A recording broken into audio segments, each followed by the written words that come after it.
Welcome, welcome everyone. Thank you all so much for joining us here today for BCDI Atlanta's May. Oh, these days are going by so fast. May Community Cafe. We are so excited to have you join us. If you could please place in the chat your name and who you are and where you're from so we can recognize you, and also let us know if this is the first time you have joined our community cafe.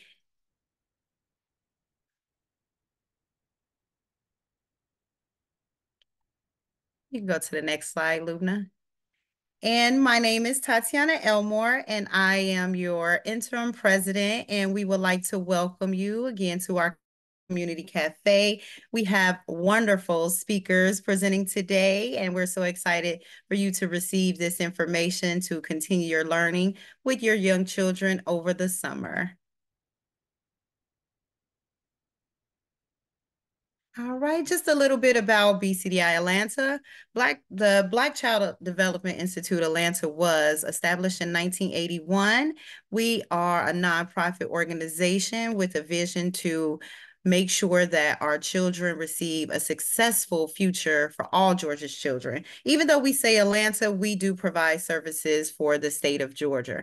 Our mission is to improve and advance the quality of life for Black children and families in Georgia through education and advocacy. So as you'll see today, we are here with guest speakers from Gwinnett County Public Schools to share information that is through education for our families.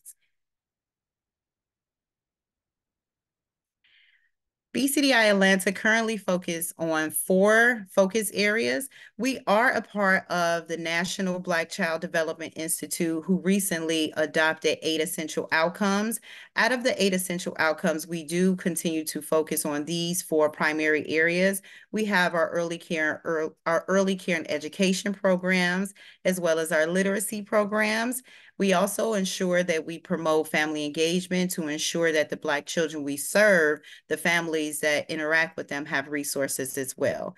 We also do public policy support to make sure that policies are advocated on behalf of Black children and their families.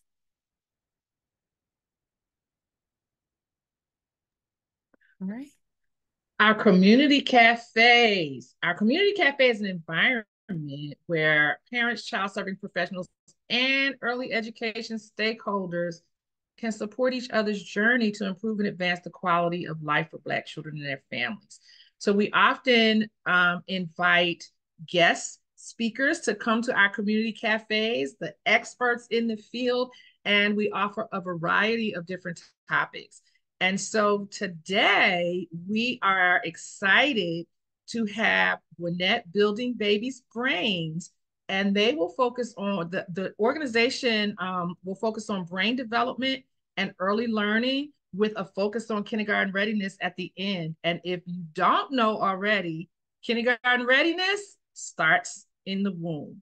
And so I am going to, you can advance, Lubna. I went ahead of the slides. My apologies. There we are. And so I am going to turn the mic over to our guests, and you all can introduce yourselves before you speak so that everyone in the room will know who you are.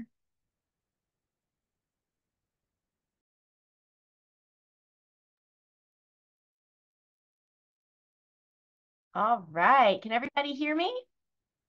All right. Let me make sure I can share my screen and the sound is on. Well, thank you so much for having us today. My name is Stacey Lord. I'm one of the coordinators for early learning and school readiness for Gwinnett County Public Schools. And I am joined by both Kelly Nix and Leslie Gilbreth, 2 of the other coordinators in our office.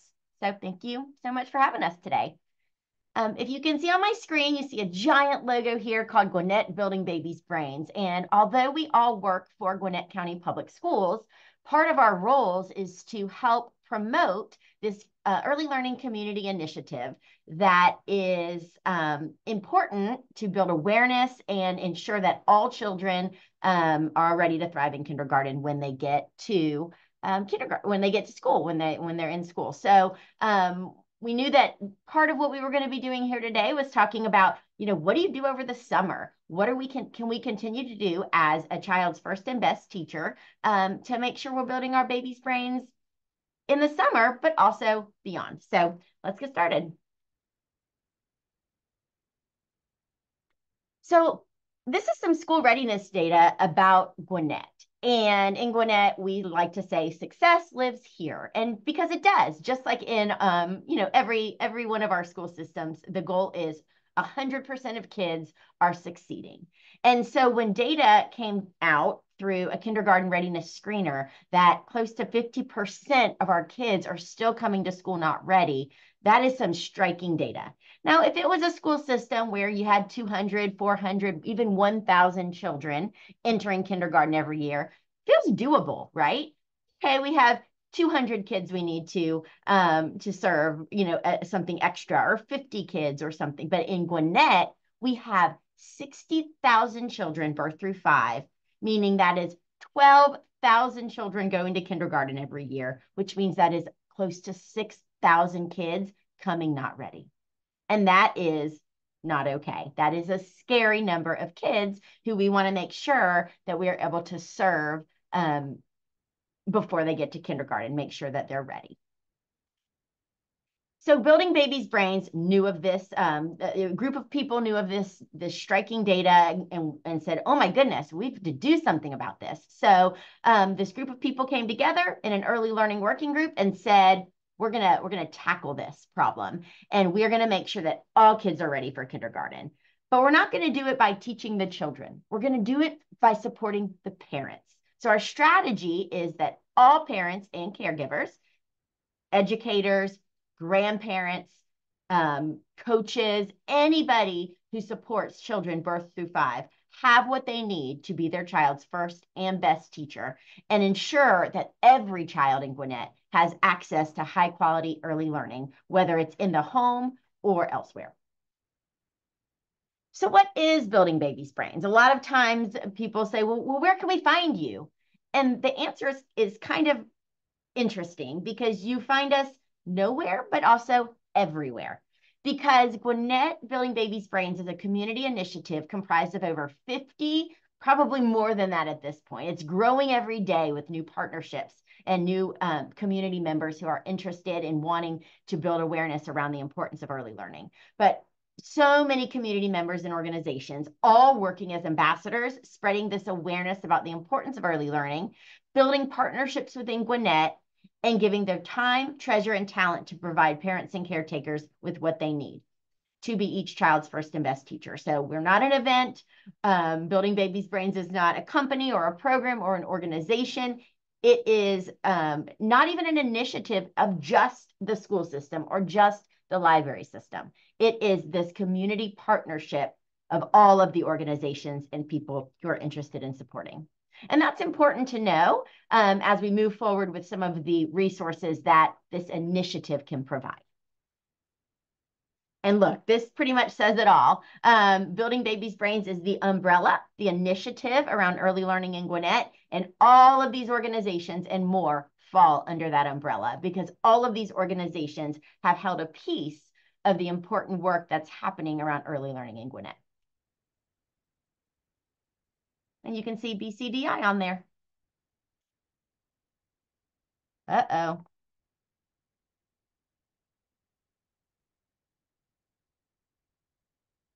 Well, sometimes practicing doesn't even help, does it? Let's see. Here it is. All right. So we talked about what Building Babies' Brains is, and the reason we came together and why we exist is to ensure readiness in kindergarten. So kindergarten readiness we can't say it's a kindergarten problem, although it becomes a problem when kindergartners are not ready to thrive. And so this is Molly. You might have seen Molly before in this TED Talk. This is one of our absolute favorite TED Talks, and we turn to Molly because she says it better than any of us ever could. So take a couple minutes to listen to this great message.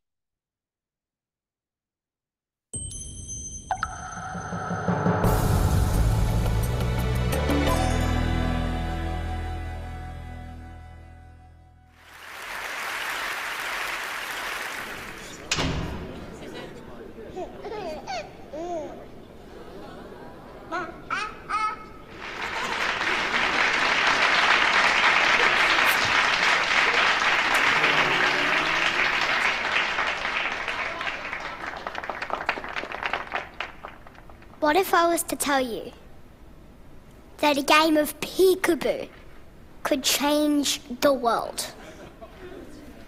Sounds impossible, right? Well, I'm here today to prove it's not. Hi, I'm Molly, and I'm 7, and this is my little friend Ari. Say hi, Ari. Hi. Oh, and this is my neighbour, Amajot. He has to take Ari away now to get ready for our experiment.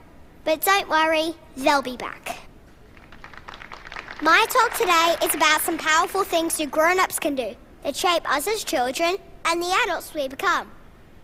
How do I know? Because my parents and people around me did them, early and often. I know not all kids are as lucky. Some of my friends, some kids at my school, and many around the world. And I would really like to help change that. Thanks to scientists, we now know just how important the first 5 years are for our health and development, especially our brains. Ari started learning long before he was even born, from inside his mummy's tummy. When Ari was born, he was tiny, and he cried all the time.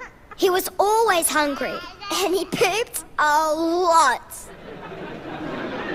Now, he laughs and giggles and makes funny noises. But those are just the changes we hear and see. There's way more going on inside. So, let's talk more about our brains. The blue bag is the rough size and weight of a healthy baby's brain at birth. The red one is a baby's brain after the first year. It almost doubles in volume. And by my age, it's almost 90% the volume of an adult brain. Our brains develop faster in our early years than at any other time in our lives.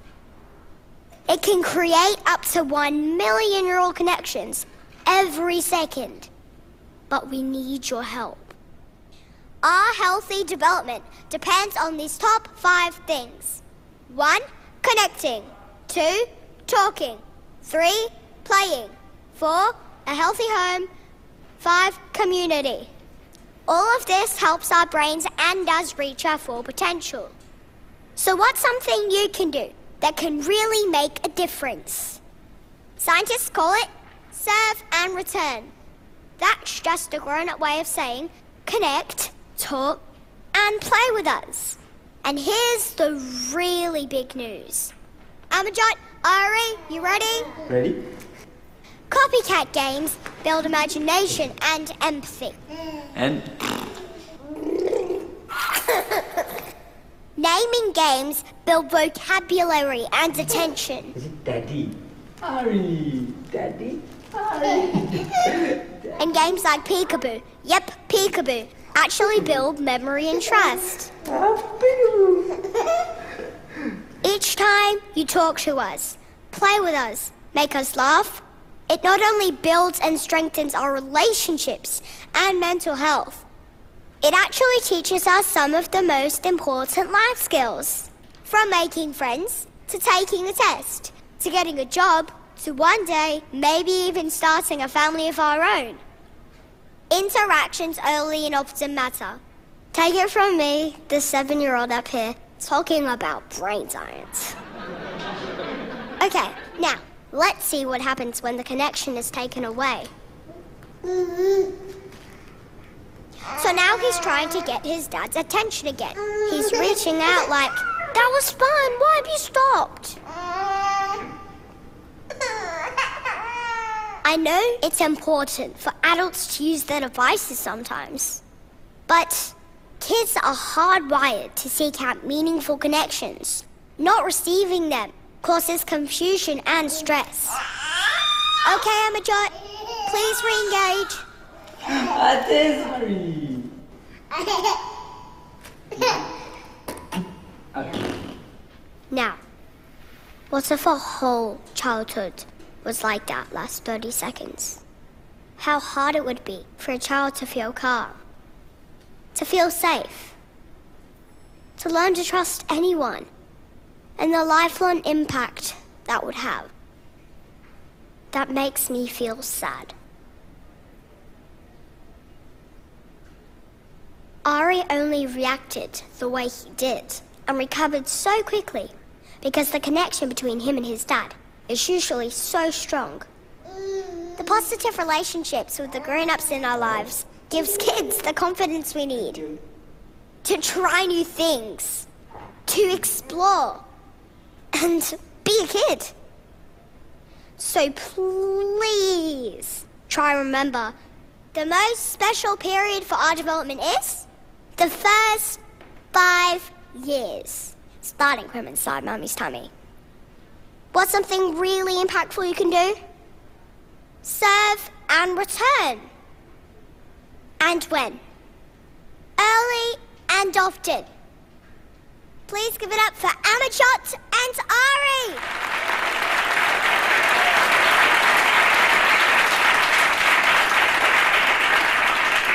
Every moment together is an opportunity to connect, talk, and play. Imagine the difference we could make if everyone everywhere did this. To us, to children, it's so much more than just a game. It's our future. Thank you.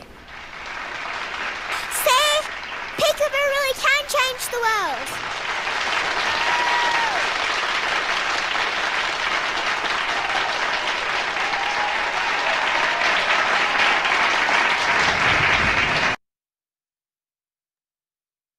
So good, right? Isn't she adorable? Y'all, most of you have probably seen that before, but it doesn't matter how many times I see it. I love it every single time. So thank you for taking the time to watch that, and please share it. I think the more people who see that, the better. And so 80% of the brain is developed by age 3 and 90% by age 5. And that is one of the most critical statistics in this early learning work, is to know just how important it is that we are doing all of those things Molly told us to do with kids birth through age 5. And so through Building Babies' Brains, one of the most important resources that we have is our website. Our website is the hub for all things early learning in Gwinnett. Not only are there resources and tools organized by age, we also have information and articles, podcasts, outside website links that take you to other places that can provide additional information. One of Building Babies' Brains' main objectives is to make everything accessible. And so it is the website is already translated into English, Chinese, Korean, Spanish, and Vietnamese. So again, trying to make this accessible to as many people as possible. We have an early learning blog that experts in different areas of child development and early education have shared information that parents and other caregivers can use to help, again, support them in being a child's first and best teacher. Both Facebook and Instagram are some social media outlets that we are connected with. And we want to make sure that we are sharing information that our community can serve them well in the early learning community. And so that is a QR code right there. You can scan it, go straight to the website. But probably one of the most important parts of our website, I think, and we actually hear from our parents that we meet and talk to across the community, is our event calendar. And this is a calendar that is open to anyone to submit an event. It comes to an email where folks, the committee checks the event to make sure it hits 3 criteria. 1, it has to happen in Gwinnett.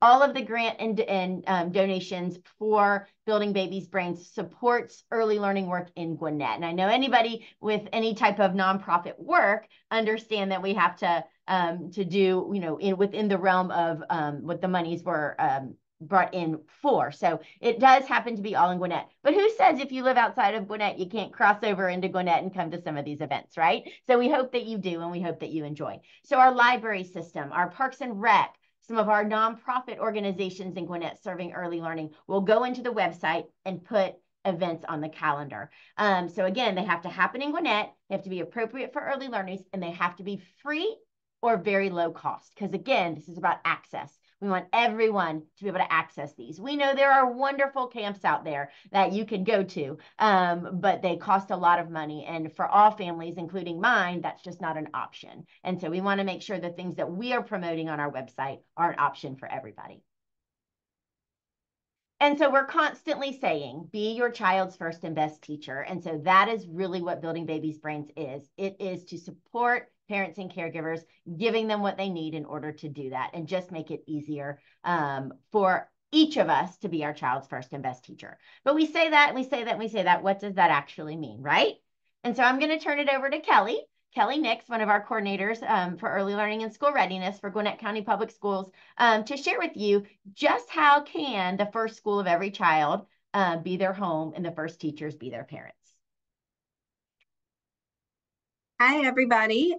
Like Stacy said, I'm Kelly Nix. I'm another one of the early learning coordinators here in Gwinnett County Public Schools. I have the pleasure and the privilege in my role to support our elementary schools with the early learning work that they're doing, trying to reach out into and engage their early learning community. So I get to work with early learning families. I get to work with our schools. It's a dream job. And so I'm going to take just a few minutes of your time today to really talk about what are some of those actionable things that as a parent, a caregiver, an educator, you can be doing with your kids this summer. And so the way that this is structured is we're going to talk about some ideas for infants and toddlers, some ideas for 2s and 3s, and some ideas for your rising kindergartners who are getting pretty close to coming to kindergarten. And so there'll be a bunch of different ideas, and we'll link a couple of resources at the end. But if you hear nothing else from me today, I think you already heard it from Molly. As a parent, an educator, the most important things that you can do with your birth to 5 child this summer are to talk, to read, and to play. That's really it. I've given this talk a couple of times, and it's not about flashcards. It's not really about sight words. Yes, do we want to work with letters and sounds, but we want to do that with our kids in playful, engaging ways. So sit back, relax, but what you're going to hear is mostly talk, read, and play. All right, go ahead, Stacey.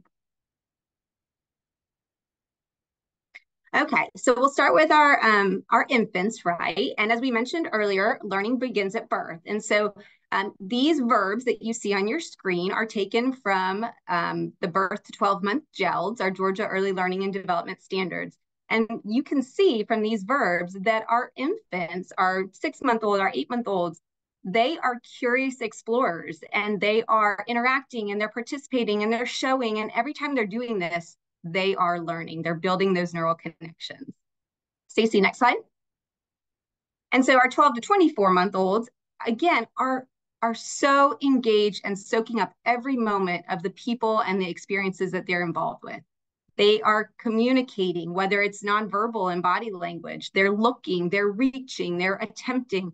And so, again, it's just, when you look at the verbs that come out of those early learning standards, you see how active. They are not, I think the phrase is, they're not empty vessels to be filled. They are actively learning. Okay, next one. And so we're going to watch just a short video here. This is baby Ella, and baby Ella is going to talk to us about the importance of loving words and that talking and that communication.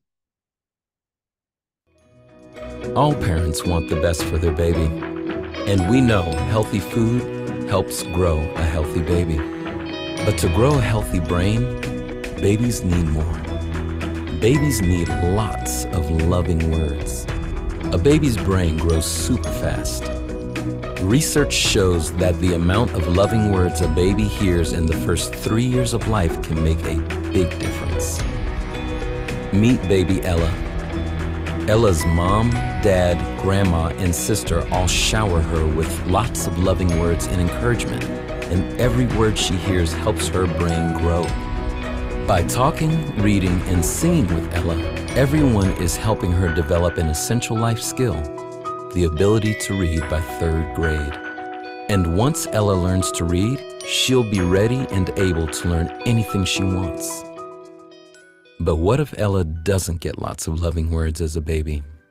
Without a steady diet of loving words, Ella may only know half the words of her friends, which will make her feel lost and behind. Without knowing as many words, it will be harder for Ella to express her feelings when she gets frustrated and school stops being fun. If she doesn't learn to read, she'll be 4 times more likely to drop out of school. And it gets worse. Kids who don't finish high school are more likely to have poor health, become a teen parent, be unemployed, and end up in jail. Not the future we imagined for baby Ella, is it? That's why it's so important for families, friends, and caregivers to talk with their babies early and often. The best part? It's free. All you have to do is talk with your baby as you go about your day. So again, like as I started, talking is the most important thing that you could be doing with your baby this summer. So serve and return, even with your infant, cooing back at them, responding to their gestures, all of those things, having that back and forth, that's setting the stage for children being able to understand and participate in two-way conversations. Naming things in the world. So as we go on walks with our children this summer, or we're in the backyard, naming flowers and grass and leaves, those are some of the most important things that we can be doing this summer. And narrating our day. So with our very small infants, talking to them about what we're making for lunch as we're doing their diaper during bath time, and just using lots of loving words are some of the most important things we can be doing to get our infants kindergarten ready. Next slide.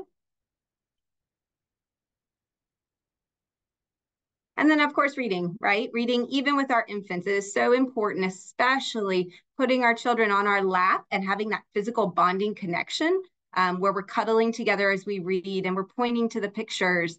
And our infants have very short attention spans. So even just naming pictures or naming items in the book, we don't have to read every single word. And sometimes we can read our children's favorite books over and over. My little boy, who's 3, loves Brown Bear, and he has memorized the entire thing.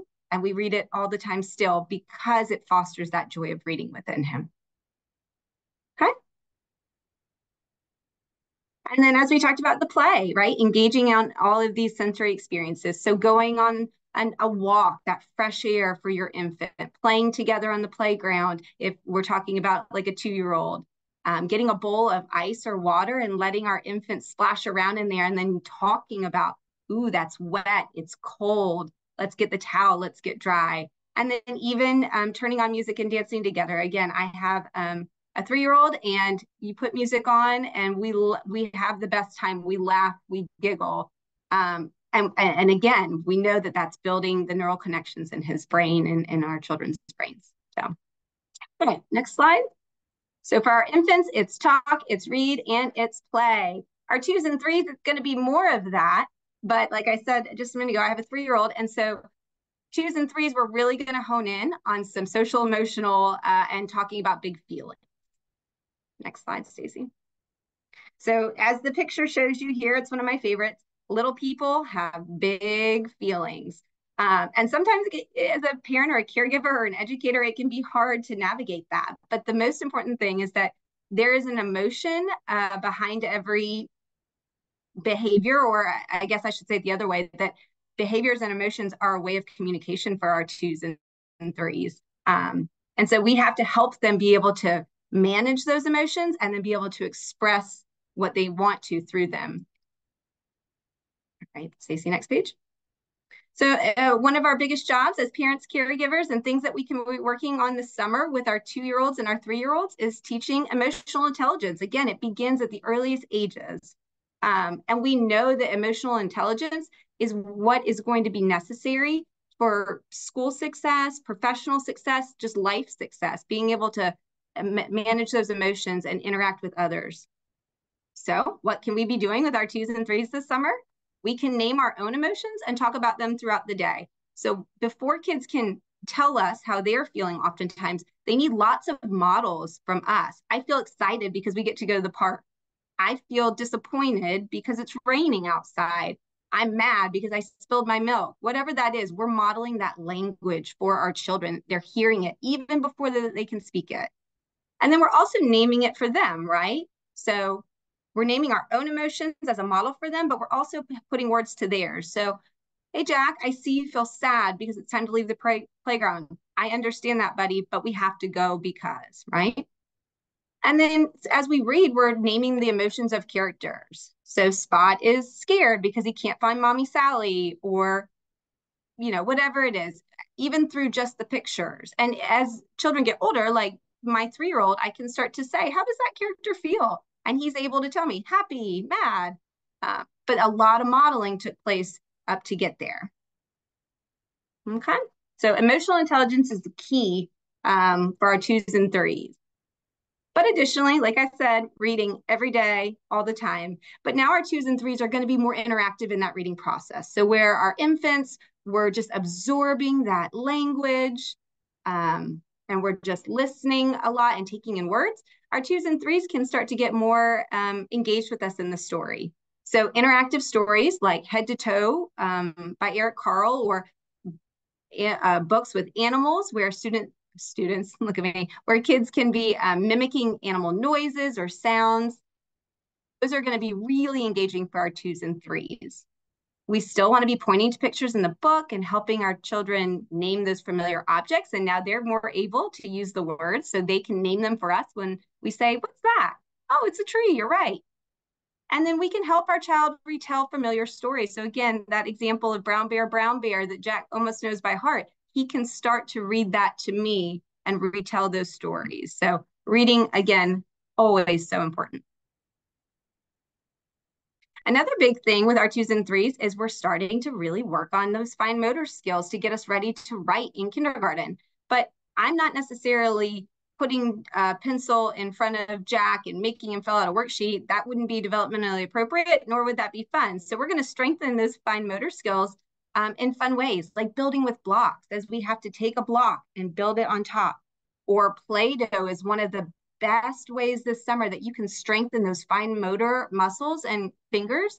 Because Play-Doh, we can teach our kids to roll balls, roll snakes, we can squish things, and all of that is pre-writing skills. Another fun one, if you are an adventurous parent or an adventurous educator, is finger painting. With pudding, applesauce, those are often really great ones because 2s and 3s, fingers are still in their mouth, but even shaving cream. We're building fine motor, and we're also working on those pre-writing as we draw pictures, because we know that scribbling and drawing are the beginning of writing. And sidewalk chalk this summer, or painting with water outside on a sidewalk, are fun, engaging ways to be working on fine motor skills. Okay. And then our 4-year-olds and 5-year-olds, so our kids that are getting really close to kindergarten, they have so many amazing skills that we've built up. And so now we continue to refine on those. And one of the biggest ways that we can do that this summer is to really enhance speaking and listening skills. So again, we talked about social, emotional, and then those communication skills are going to be foundationally important for the rest of our life, whether it's in school or professionally or our personal relationships. And so when we think about speaking and listening skills this summer, or things that we can do, again, it's going to be talking about your day, sitting down or trying to set aside a few minutes. I'm a working mom, lives are busy, but trying to carve out a few minutes to ask your child if they, even if they're at home all day with you, or whether they go somewhere during the day, but how was your day? What did you do? That's practicing those back and forth turn-taking conversations that are going to be critical for kindergarten. We can also talk about activities as we do them. So if we're cooking, we can be talking about the steps. First, I get out the onion, then I boil the water, whatever that is. That steps in a process and sequencing is going to set them up for success as they learn to read and retell stories. Playing letter games. So even things as simple as I'm doing the laundry and I say to Jack, B, can you think of a word that starts with B? And just even doing some of those letter and sound plays are going to really be easy, quick activities that we can be doing. And then as we're out and about, we can be looking for letters, right? So if we're in the car driving and we can see words or signs or symbols that we know, all of those are going to be really great. Okay, next slide. So reading in kindergarten is going to be one of the things that we spend a lot of time doing. And so kids are going to have opportunities to read, to hear reading. So just like we've been doing at home as caregivers, the teachers are going to be reading aloud in kindergarten. We're going to have opportunities for small group reading where the teacher is going to pull a group of kids and a small group and work just with 4 or 5. And then kids are also going to have opportunities to enjoy books independently. And so things that we can be doing as parents this summer are, again, to read books together, to talk about the pictures, to really try to build vocabulary. So the more words that kids know, that's going to translate into better reading success. So listening to reading, building vocabulary, having kids as they get older retelling stories to us, and even challenging them to think of a different ending. So if you're retelling a familiar story like the Three Little Pigs, pretending, well, what if the ending was different? How could we change this story? Is another really easy activity we could be doing this summer. All right, writing.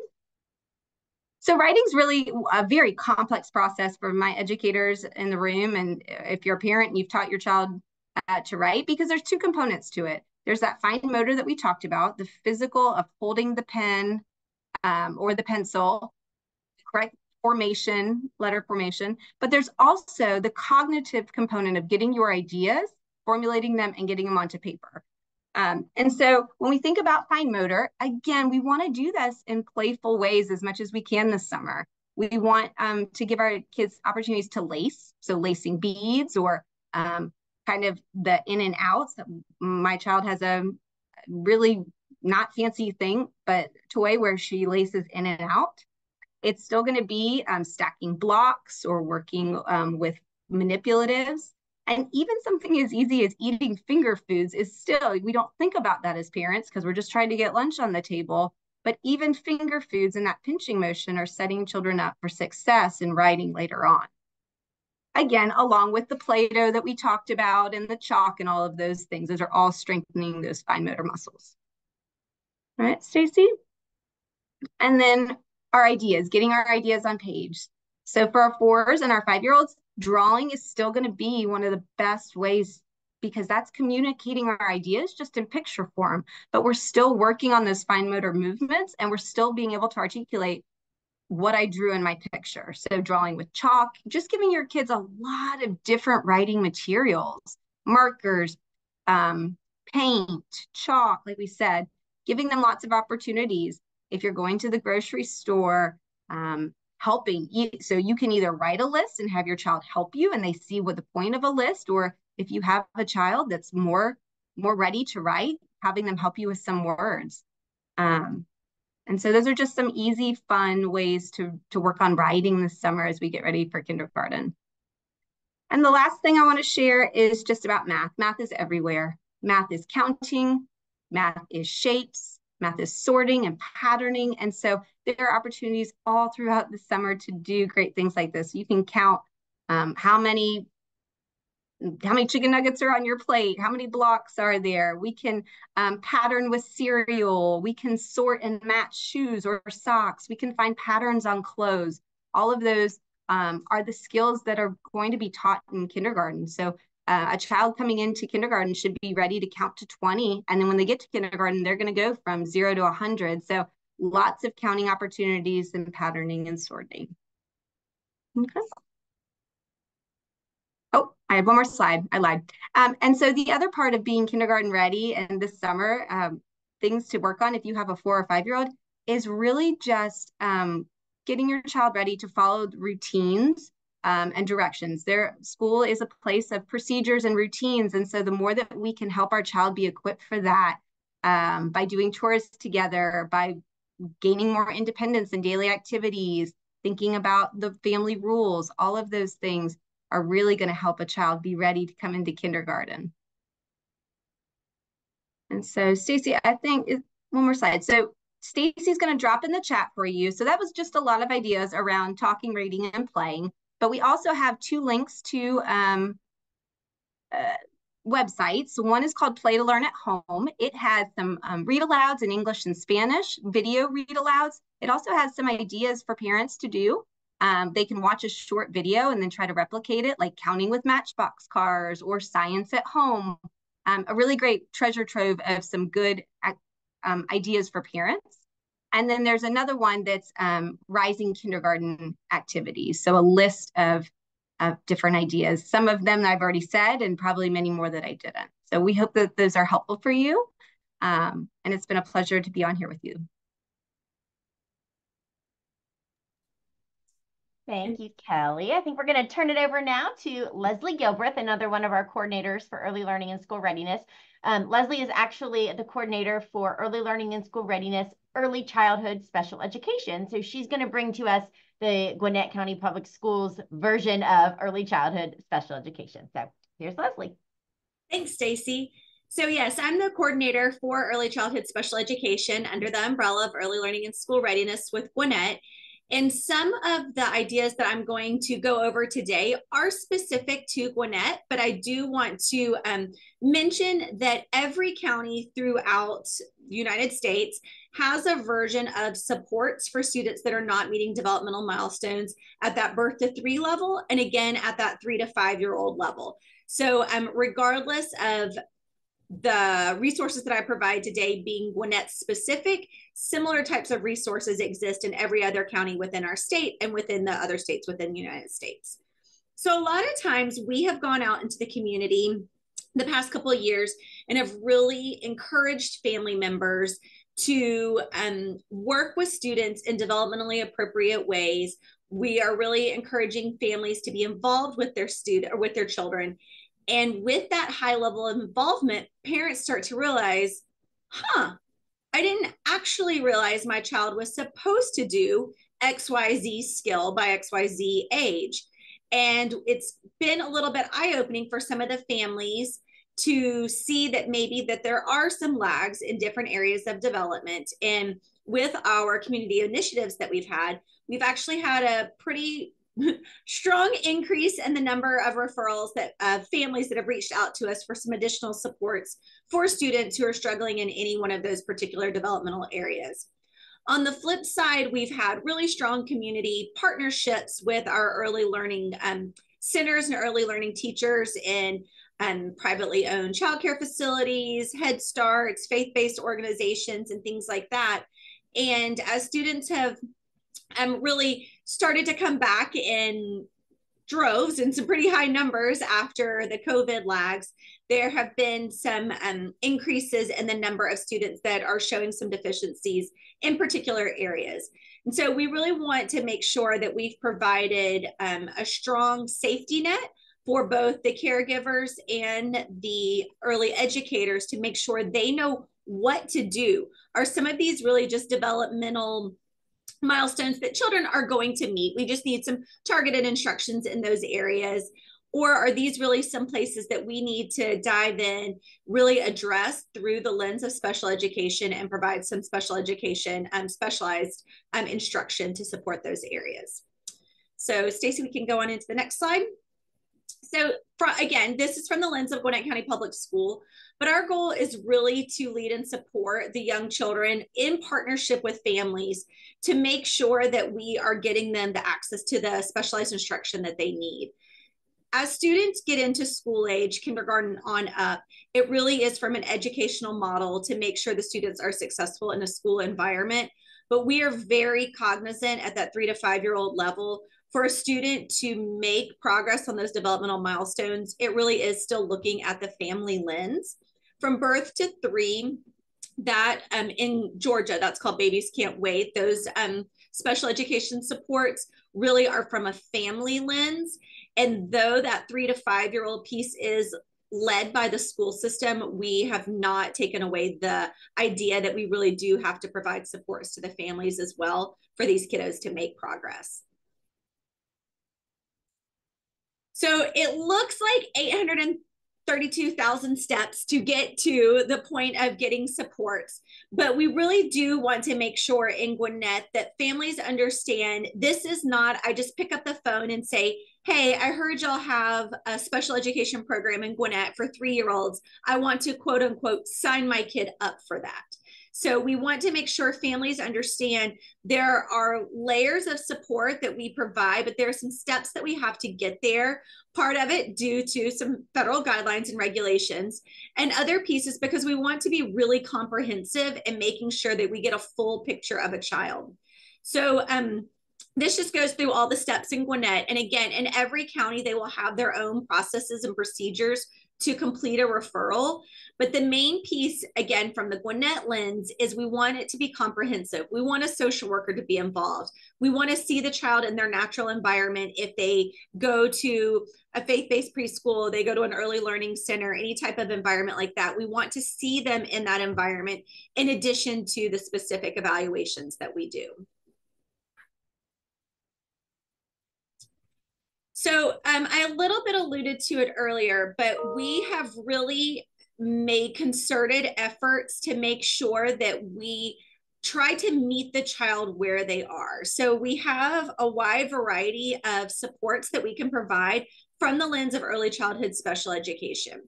So depending on each individual child, we try to accommodate what that child needs in order to be successful in their early learning years. And what a child needs to be successful when they're 3 may not be the same as when they're 4, and may not be the same as when they're 5. So by law, our plans that we write for children are required to be re-talked about once a year. However, we try to make sure families truly do understand when we come back to the table, at least annually, if not more frequently, we really are looking at what is your child's developmental ability right now? Not what was it last year, not what do we think it might be next year. Truly, where is your child right this moment, and how can we best address their needs right now? So we have 3 big buckets of ways that we support students. The first of which, and again, this is in Gwinnett, we call it a collaborative model, but across all IEPs in the nation, they have to serve students both in general education settings and in separate class or special education settings. So there are some differences in terminology, but the same general idea. So in Gwinnett, our collaborative and co-teach models are both in general education, early learning environments. So we have models that we call play to learn. We have models in libraries, faith-based locations, early learning centers, where we go out and provide supports to students in those locations, as well as provide those caregivers in those general education areas some strategies and supports of how can I work with this child when this special educator is not around. So we really want to set that person up for success with the child.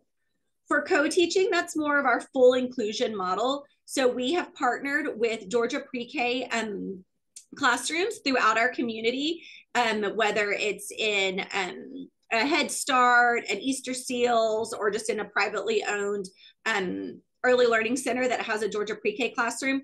We've paired with them and we have created full inclusion models where there's 3 adults, a Georgia Pre-K teacher, a Georgia Pre-K assistant teacher, and a Gwinnett County special education teacher. And all 3 teachers are working with all the students in the classroom throughout the day, really to address everyone's needs. And then we do have students that have a higher level of need and need to be supported in small groups, special education classrooms, all day, every day. And so we have models within Gwinnett to support students who need autism-specific strategies.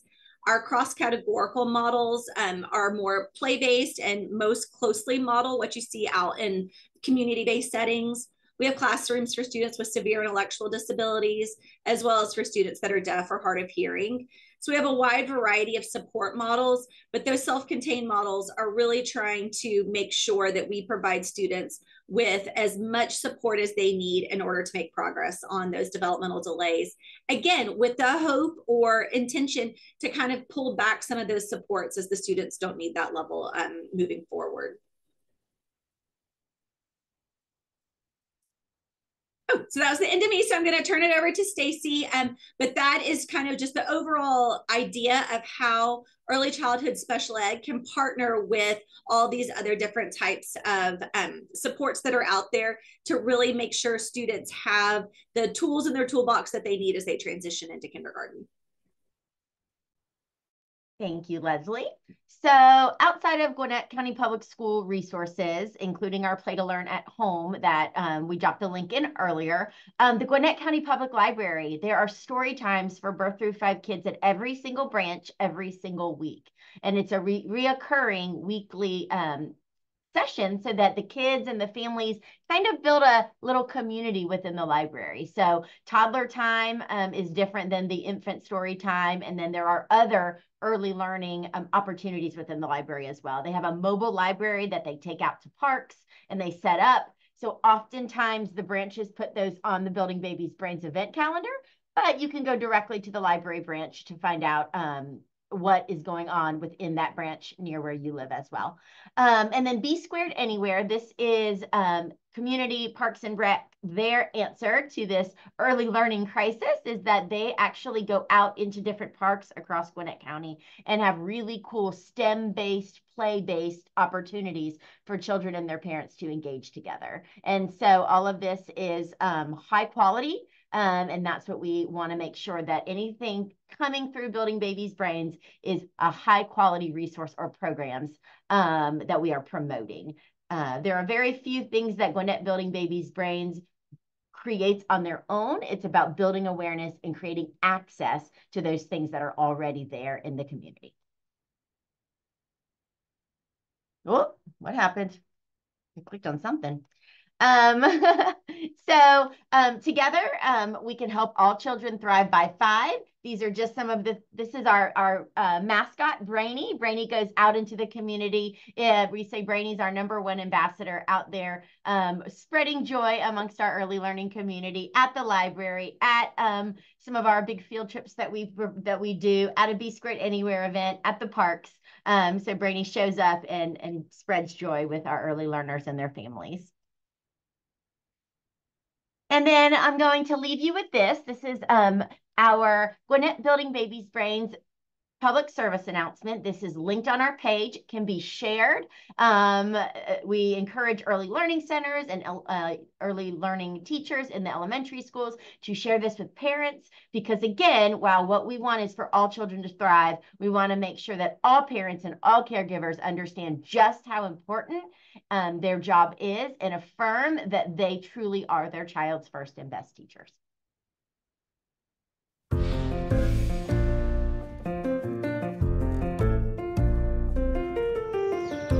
Are you doing what you should to help build my brain? Mom! I like that idea, yeah. Okay, you think we could do that? Yeah, I like that. Come on, play with us. Come play with us. Honey, can you play by yourself? I just don't have the time right now, okay? Yeah, no, I'm gonna be there. 90% of a child's brain is developed before the age of 5. Make the time. Your child's future depends on it. Play with me. Count with me. Draw with me. Laugh with me. Sing with me. Read with me. Be your child's first and best teacher. Looking for easy ways to build your child's brain? Visit buildingbabiesbrains.com for more information and free resources. So we are super proud of this PSA. We want as many families to see this as possible. We want to affirm all of the wonderful things our parents and caregivers are doing for children birth through 5. And just know that it's not easy, but it's doable when you have initiatives and groups like BCDI, the school system, the library system, all working together to ensure that parents and caretakers have what they need to be each child's first and best teacher. So that's what Leslie, Kelly, and I have planned for today. Want to open up the floor if there are any questions.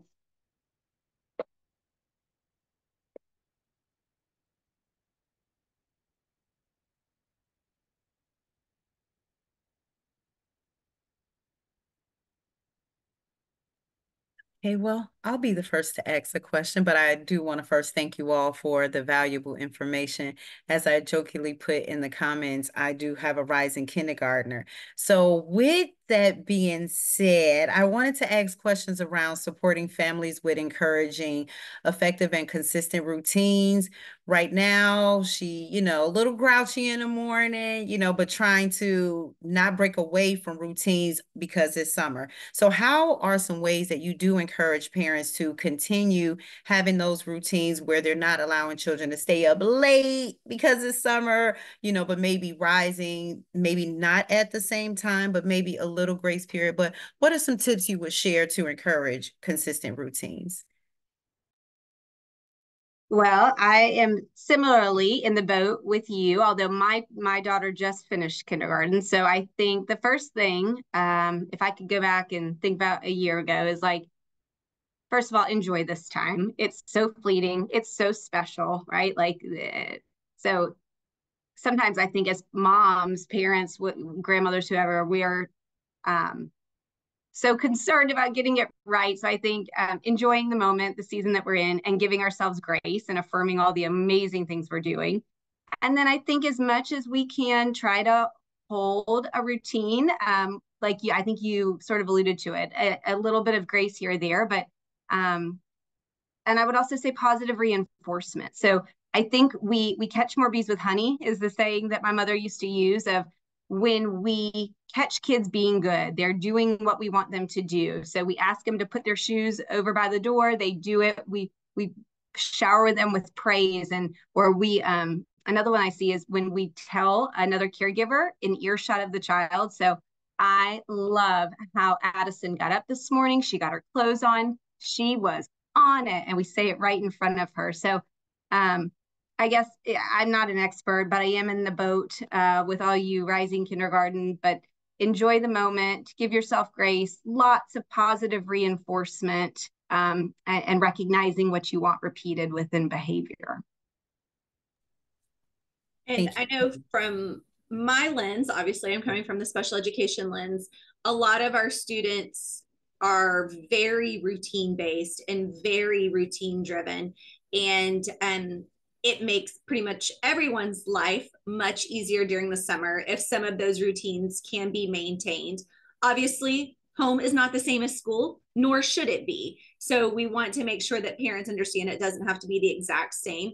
But if a student really responds well to some, again, from my lens, some type of visual reminder of the steps of getting ready for bed or the steps of taking a bath or whatever it is, ask those teachers before you leave for the summer, or go on to Google and type in bath time routine visual task analysis. And we a lot of times will send types of things like that home with families so they can have some of those similar types of routines or supports during the summer. So we haven't just really pulled the rug out from the students after they've lived a pretty structured life during the school year, which will create a little bit of chaos for some of the students with some special needs as well.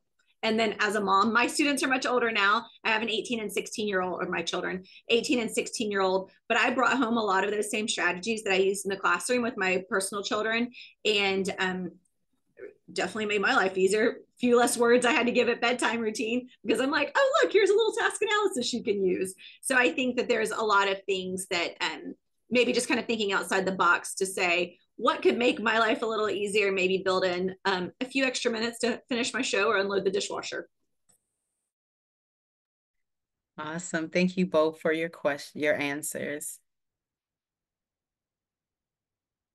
Do we have anyone else that would like to come off mute and ask any questions while we have the experts on the line? Don't let me ask all the questions. For those that know me, I'm a talker.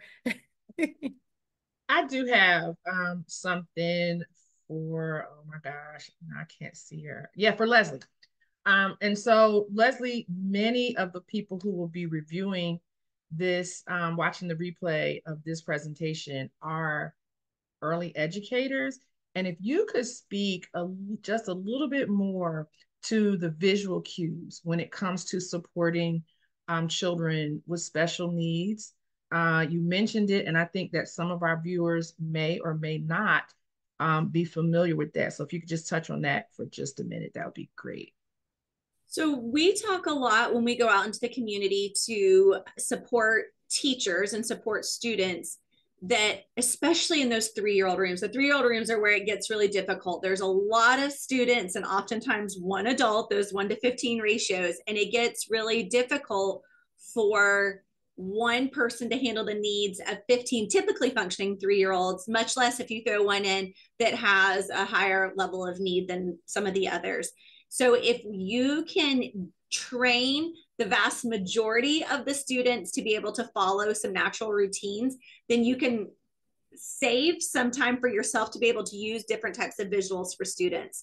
So it might be teaching students how to negotiate the same set of toys using some different visuals, or teaching a student that they have to remain in an area or stay seated using some type of visual. But my biggest piece with visuals, and I work a lot with first-year teachers, is a visual is not effective if it's not explicitly taught. So for example, if we're going to teach that a stop sign means don't move, that has to be explicitly taught. So maybe all the students are jumping up, dancing, dancing, dancing, running in a circle, whatever they're doing. And then you show the stop sign and then everyone freezes and you make it a game. And you do that over and over and over in happy, calm times. Then when you need it in a structured time, when some chaos might be erupting, then you can bring it out and it's already been taught. And again, maybe the masses are following that visual and you might have to be providing some additional structure for that one particular student that didn't quite remember in that heat of the moment what that visual meant. But we really talk a lot, even like with the idea of sharing or cooperatively playing with toys or any type of things like that. If you're going to use some type of visual to help support it, it has to be explicitly taught over and over and over. It's not just when the kids are screaming and all fighting for the red truck, you show them a visual of trade, they're not going to have any idea what you're talking about in that moment. So it's really making sure that the teachers do that front end work to have success with it on the back end. Awesome. Thank you. I have a question. I am familiar with Gwinnett Building Babies' Brains. You guys do amazing work. Thank you so much for joining us today. How do you suggest caregivers, educators, while we want to support children throughout the summer, how can we support educators and parents throughout the summer and in this learning and teaching process that they'll be engaging their littles in? Self-care tips, resources, anything that you guys can think of to support the families as well.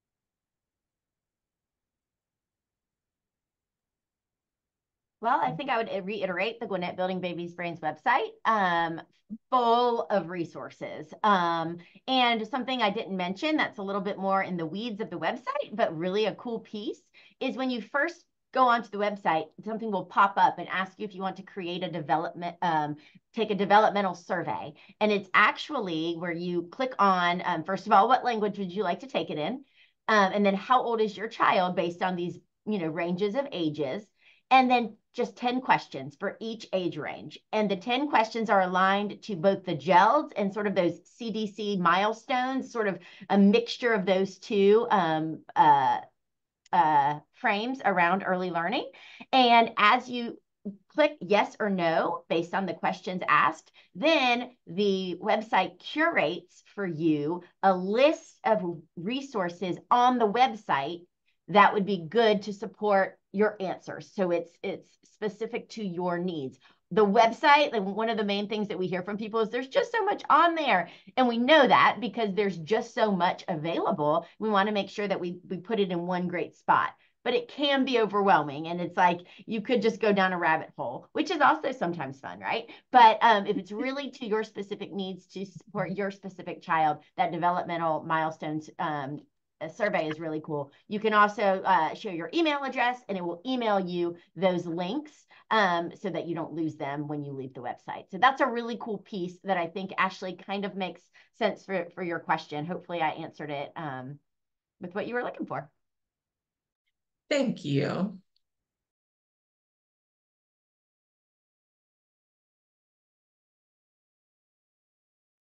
I would like to ask just one last question. So I did have an opportunity to view the events on your page, but I noticed that some of them are, as you mentioned before, assigned by outside partners, such as the Gwinnett Public Library. Do you have any Gwinnett Building Babies Brains events exclusively that you're offering that we can communicate to our community, especially those that do currently reside in Gwinnett, whether it's families, educators, or any events that support children? Absolutely. So we have two sort of signature type of events that we do through Building Babies Brains. But again, nobody works for Building Babies Brains, right? So it is all of these organizations and community partners coming together under the umbrella of this initiative, utilizing grant money, again, from folks, not just the school system or the library system, to be able to put on these free events. So the first one is really student and family focus, or child and family focus. These are early learning field trips. We have 4 a year. We try to make them different based on, again, all around the community, so that folks who live in different parts of Gwinnett have access to them. Last year we had 4. I'll quickly go through. We had one at the Aurora Theater in downtown Lawrenceville, and it was a very sort of arts-based music and movement, bringing stories alive through storytelling and story baskets and things like that. So we had and it's free and open to the community. Some of our events, or all of our events, do require registration, but that's just so we make sure we have enough stuff to give out, or if it is inside, that we have to, of course, abide by fire code. We did have one at Lucky Shoals Park, so on a different part of the county. And this one was all about movement. So it was big gross motor skills. We had yoga, we had relay races, we had ball pits, and just all sorts of really cool gross motor skills activities for families to do with their children. Then we had a third one that we actually focused around our special needs community. So it was a sensory friendly. We know a lot of times those kiddos supported in Leslie's programs that Leslie supports, and those kids who receive services through Babies Can't Wait, really need something different. So we had a really cool light, like a cardboard sort of, how do I even describe it? Like a tent with lights where some of the kids could drive through, and we're looking at the lights. We had lots of beans and rice and sensory friendly buckets with toys to play in, just a lot of things that that kids with special needs could engage in. In addition, at that one, a real focus was on family supports, and we had 14 vendors that were focused on different aspects of the supports for families who have children with special needs. So that was a big part of that one. And our most recent one, where we had 1,200 people from our community attend, was at Bethesda Park, and we actually had a touch-a-truck. And the Gwinnett County Public Schools team and the Gwinnett Community Services Parks and Rec team really partnered on this one, with all of the connections across the community to have all sorts of really cool automobiles. We had a police car, we had a fire engine, we had a school bus, we had a forklift, we had a tractor. I mean, you name it, it was there. Garbage truck. Amazing how many kids are obsessed with garbage trucks, and we're so excited to sit in the front seat with the helmet on. It was wonderful. If you go on social media, you'll be able to see some of these things. So again, field trips, we don't often put them on our event calendar, because you do have to register, and we don't want too many folks showing up being upset if there's not space available for them. So the other one, again, doesn't go on our event calendar, is our impact labs. And our impact labs are cluster wide. And this is Ashley's been to some of these with us. This is focused on early educators. We actually stipend early educators to come and engage in a half-day conference with a keynote speaker and several breakout sessions all around the importance of early learning. We do this within clusters within Gwinnett County. So we call our clusters where our high schools are. So Shiloh High School has 4 different elementary schools that feed into the middle and into the high school. And then around each of those elementary schools, we partner with QCC to find out all of the early learning centers, whether they're faith-based, traditional, home centers, and we invite anyone from directors and principals to teachers, to paraprofessionals, to anyone in those schools or early learning centers that support children birth through 5 to come and attend. And so our most recent one, we actually took 3 clusters. We had Grayson, Decula, and Archer, and we had almost 200 in attendance. With a keynote speaker and lots of free giveaways. And so we really try to elevate because we know how the most important people are these early learning educators. And we want to make sure that they understand just how appreciated they are as well. And so those are sort of our 2 signature events that Gwinnett Building Babies' Brains initiative pulls together our organizations to provide to the community. That's wonderful. Thank you so much for sharing that information. Does anyone have any additional questions before we sign off?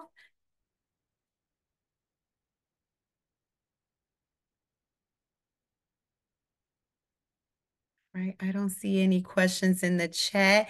Well, on behalf of BCDI Atlanta, we would like to thank Gwinnett Building Babies Brains and Ms. Stacy, Leslie, and Kelly for your time and your commitment today. I've placed the link in the chat for everyone to visit the website, buildingbabiesbrains.com, to learn information and also subscribe, and look forward to seeing different events that they're having within their community. And please be willing to share the resources as you come across families, children, as well as educators that may have families, friends inside of Gwinnett County. All right. Ooh, that was powerful. My summer's going to be great. Now I can really make sure my daughter is ready for kindergarten as she's enjoying her summer as well. So again, we wanted to thank you all for coming, but let's go ahead and talk about some of our upcoming events. I am going to take it from here. Thank you all again so much for joining us, Stacey, Kelly, Leslie. We really, really appreciate all the information. In our follow-up email that you all will be receiving, we'll send you a link to a PDF version of their presentation. You will also get a PDF version of our slides, as well as the recording, so you can go back and get some more of that information and really digest it down really good. We want to talk about our upcoming events. We know there's a lot going on, but BCDI Atlanta loves to engage with you all. And so let's go over a few of our upcoming events and some little tidbits of information that you guys need to know. In July 16th at 6:30, we will be doing our quarterly affiliate meeting. It is time for that again. It will be our summer quarterly affiliate meeting. And it'll be very special. For those of you who attended last year, we will be doing our family literacy night as a part of our quarterly affiliate meeting. So on July the 16th, not only will we meet at 6:30 to go over the BCDI Atlanta business, we'll also be doing our family literacy night at 7 o'clock. So I know it says 6:30 on here, but it will start at 7. And so please make sure you go to our events page to register and sign up for that. And a few little tidbits of information that I told you about. So we will be having a few closures this summer. We want to celebrate Juneteenth. It is a amazing time of year for people to get together and celebrate. And so we will be closed the 19th through the 20th of June in observation of Juneteenth, Freedom Day, as people like to call it. And we know May has also been the Mental Health Awareness Month. And so we are going to lead by example. And as an organization, we'll be taking Mental Health Fridays. So summer Fridays for the rest of the summer, June through August, we will be off every Friday. Our office will be closed every Friday in observation and just wellness checks for us as a community and as a staff. And so we encourage you all to do the same throughout the summer where you can. Please make sure you take time for rest and enjoyment throughout the summer. Again, thank you so much for joining us. If you want to reach out to us, this is all of our information here. Please follow us on social media. Make sure you're signed up for our newsletter. Feel free to go on to our website to donate to any causes so you can partner and continue to support us as we do this good work in the community. And if you have any questions and concerns, feel free to reach out to us. We are available to you. Thank you for joining us. We're getting out of here 15 minutes early. And so I'm going to give you back your time. We appreciate you spending your afternoon with us. Again, you will receive a follow-up email with all of this information, all of the links that were shared today, slides, video recording, all the things. So make sure you share it with your communities and your network as well. And we appreciate you for joining us. Have a great day. Thanks, everyone. Have a good one.